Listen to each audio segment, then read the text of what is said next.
not working.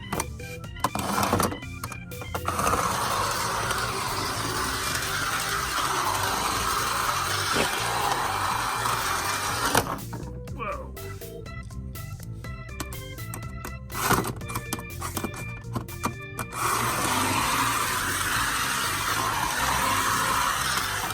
Oh.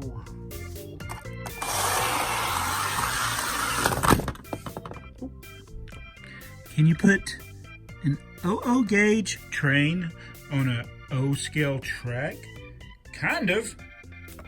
All right, so let me just say this. I do not recommend this. You will likely damage your locomotives and you can risk making a short. So do not attempt this at home. Just was going from a suggestion that somebody gave. They do fit in the rails. It's just not a very good fit. It's not the right, just a little bit too loose, so the trains do kind of derail. I never was able to get it to go completely around. I even tried with this, and it didn't work with the Bachman one, but the Hornby one did a little bit better on the O scale track.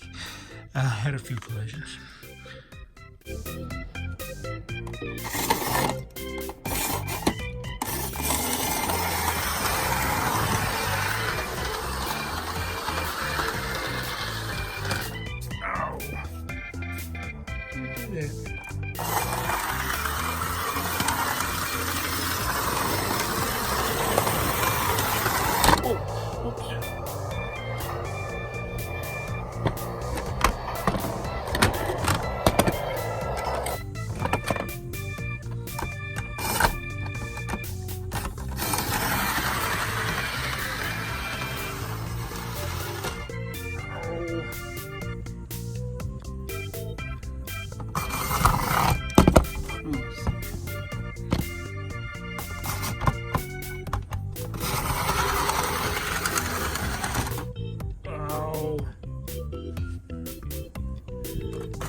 Keep falling off.